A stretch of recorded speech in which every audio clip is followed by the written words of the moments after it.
Hey guys, what's going on? Nivens here. Time for your weekly rock wind-up. Well, we're going to start off with one very serious story out of Washington, D.C. at Madam's Organ Blues Bar. Now, this incident occurred in June of 2014, and now they're having to fight the powers, if you will. It seems that a drummer of a band, I'm not really sure what the band's name was, farted. And now, the venue is being fined $500.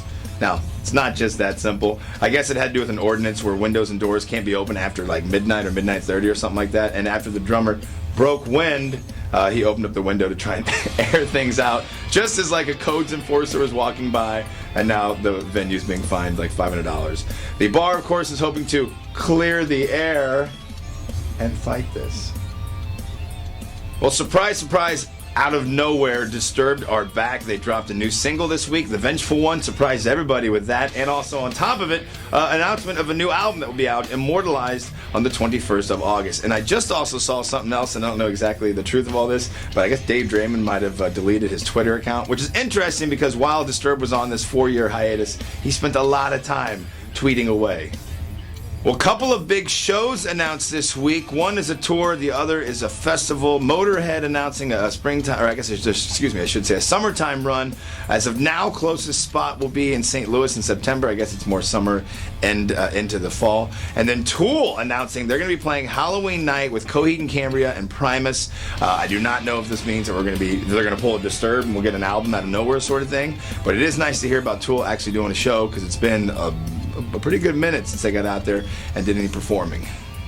Well, as many of you know, if you're going to make music and rock and roll and metal, you got to learn to diversify, whether that's, like, what is it, Valhalla Java for Black Label Society's frontman, Zach Wilde. You got the coffee stuff. I know the guys from Veer Union had a hot sauce. Nikki Sixx, of course, is an author and put out a few books.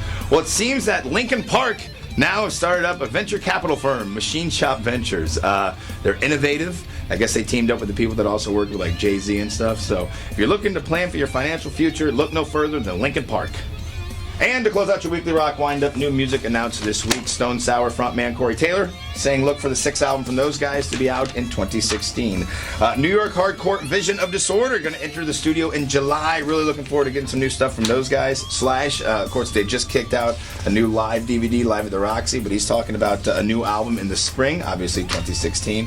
Getting closer and closer and closer to brand new Anthrax. Again this week talking about that they got it almost done. They're ready to roll it on out there.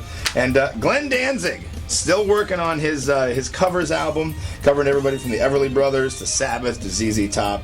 And he's saying be on the lookout for that later on this summer. And it is almost completed. So I'm Nivens. Thank you very much for tuning in to your weekly rock wind-up. Have a great weekend doing whatever you do.